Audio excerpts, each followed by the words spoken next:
Welcome, my friends. How are you? Well, here we are. Today, we will talk about explain how to assess resources needs and understand the factors influencing decision and risk in sustainable business operations under the title Financial Management in Waste Reduction and Managing Budget. Okay, let's get started. Uh, First, our course overview is this model goes beyond traditional engineering knowledge for food engineers and sustainable entrepreneurs, aiming to develop competencies in strategic resource assessment and risk management within food waste management and recovery process. Our learning objective is, first of all, strategic resources analysis. It's very important subject.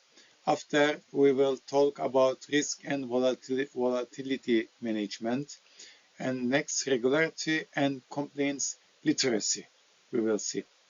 And after, innovative business model development, we will talk about it. And finally, sustainable competences, green comp, we will wait to learning objectives.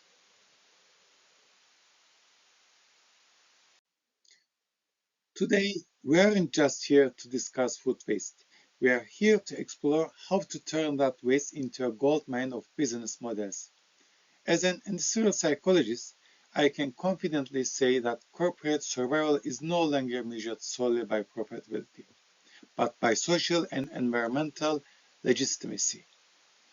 As shown on the slide, sustainability is no longer a PR accessory.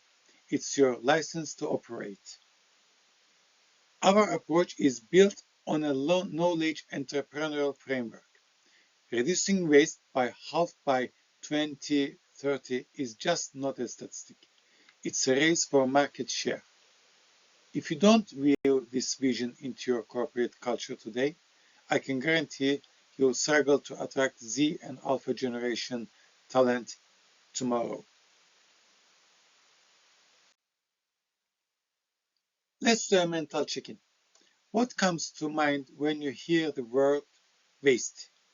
Probably a burden you need to get rid of. However, that is the perspective of linear economy, the old world. Take, make, dispose. In our entrepreneurship training, we call this blindness. In a circular food economy, there is no such thing as waste. There is only a resource in the wrong place. This resource contains water, energy, labor, and capital.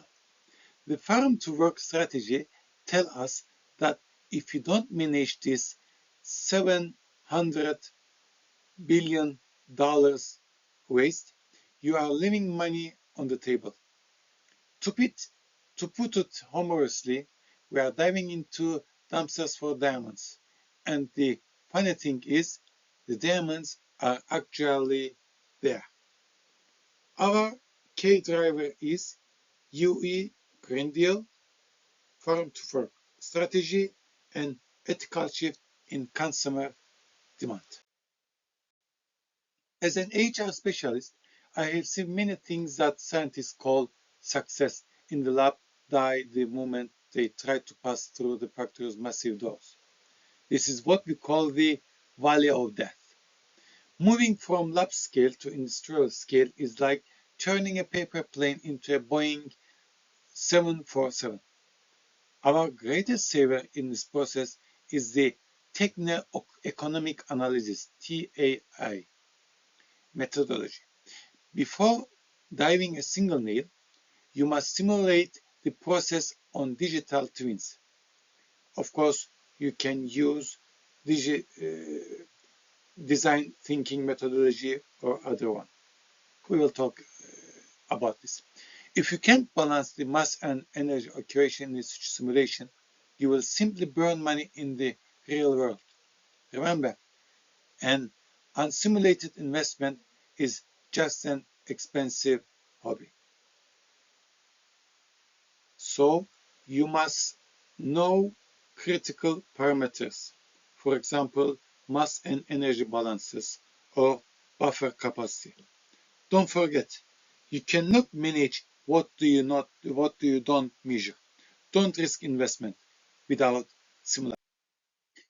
The word entrepreneurs love most is scaling, and the one they fear most is cash flow. Sustainable technologies, unfortunately, are not cheap. The amount of capex required, capital expenditures required to build an insect protein facility can sometimes rival the cost of a skyscraper. So, where do you find this money? This is where financial management and venture capital come into play. My advice as a consultant, the investor might be smiling, but behind that smile is always the question, when is the ROI? You must meticulously calculate your working capital, your runway, until you start generating revenue. If your fuel runs out in midair, your sustainability vision will have a very hard landing. The risk here is the capex trap, operating expenditure rate.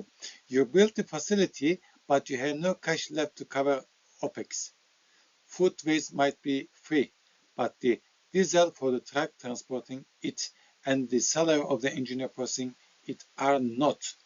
When building your financial model, plan your cash flow based on the worst case scenario. Remember, cash is king, but cash flow is queen. And in chess, the queen rules the board. The food sector is one of the most gluttonous when it comes to energy. I would love to psychologically study the heart palpitations a cold storage owner has when the electricity bill arrives. Jokes aside, energy price volatility can wipe out your profit margins overnight. Therefore, on-site energy generation is no longer an option. It's a financial defense mechanism. The biomass boilers example on the slide is critical. Burning your process waste to generate steam is producing your own energy from your own trash. This is a form of financial rent control. The confidence of a self-powered business grants it immense resilience during institutionalization. Sometimes entrepreneurs tell me, we are too small. EU regulations wouldn't affect us. That's like seeing a tsunami hit the shore and saying, oh, what a nice wave. The Carbon Border Adjustment Mechanism, CBAM, is fundamentally changing the rules. If you are an exporter from Turkey and you aren't measure your carbon footprint, you will face a massive bill at the EU border. This is not just a bureaucratic matter. It's a matter of competitiveness. Business with a low footprint will be the VIP suppliers of the future. The polluter pays principle is no longer just an ethical rule. It's money being deducted from your bank account. Food entrepreneurship is like dancing in a minefield. On one hand, you have biological risk, like your trusted insect colony suddenly dying one morning. On the other hand, you have feedstock variability. Food waste, food waste is not a standard sheet of metal. Sometimes it's too watery, sometimes too acidic. For corporate resilience, we must move away from the hyper-efficiency obsession of the just-in-time model and think about just-in-case models that tolerate feedstock variability. Also, considering the heavy administrative fines in Turkey, regulatory compliance is your cheapest insurance. Let's talk about some good examples. The doers. Meet Nopla. Their name comes from not plastic. They ask a simple yet brilliant question. How does nature make packaging? Answer, fruit peel. Nopla produces edible packaging from seed that disappears in nature in 4-6 weeks. You may have seen those famous water capsules or who at marathons, but Their real innovation isn't just the product, it's the business model. They don't just sell packaging to clients, restaurants, etc. They lease the machine to produce that packaging on site, manufacturing as a service. Through the partnership with Just Eat, they replaced millions of plastic boxes. They won the Earthshot Prize and raised $25 million in funding. The lesson here is innovation is not just finding a new chemical formula.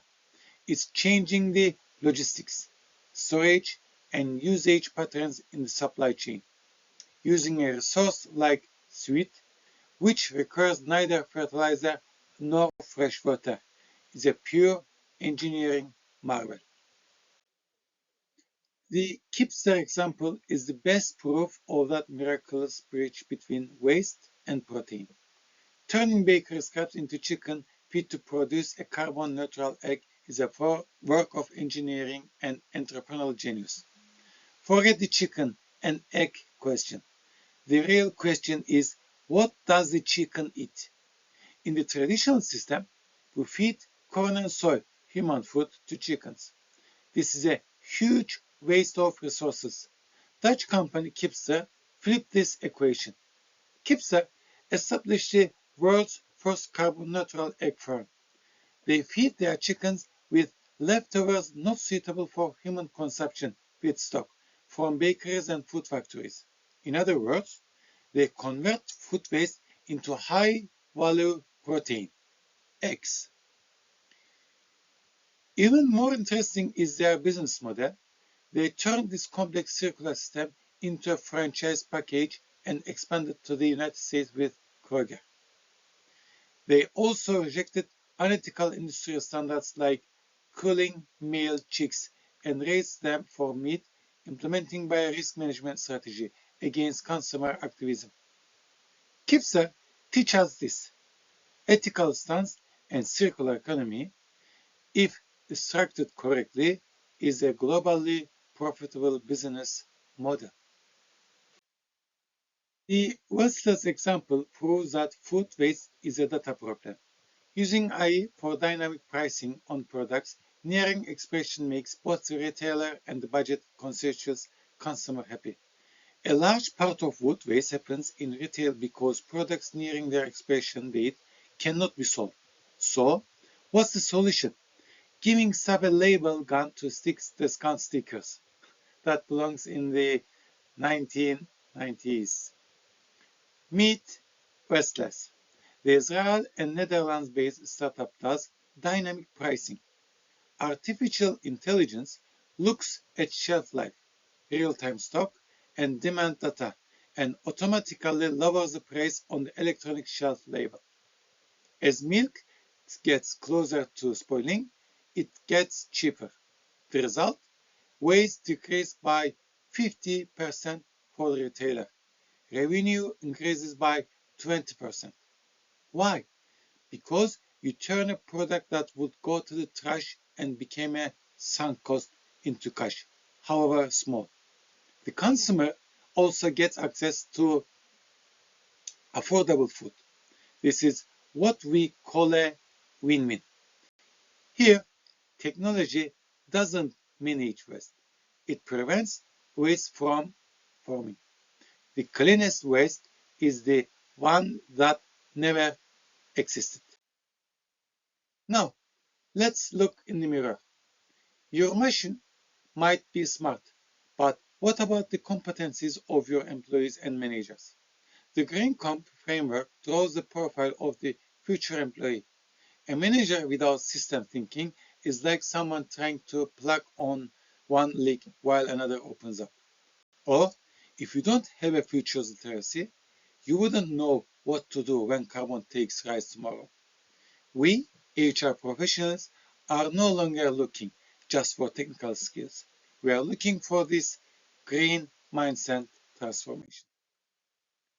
To wrap up, dear friends, sustainability is not an optional activity. The food giants of the future will emerge from those who transform today's waste into high-value raw materials. Our formula for success is clear: accurate analysis, digital monitoring, and turning regulatory compliance into a competitive advantage. As I mentioned on this slide, digitalization and data analytics will be your compass on this journey. When you return home to the office, ask this: how much investment capital is actually slipping in our trash bin? Thank you for listening. Now it's time to turn this waste into value. Thank you.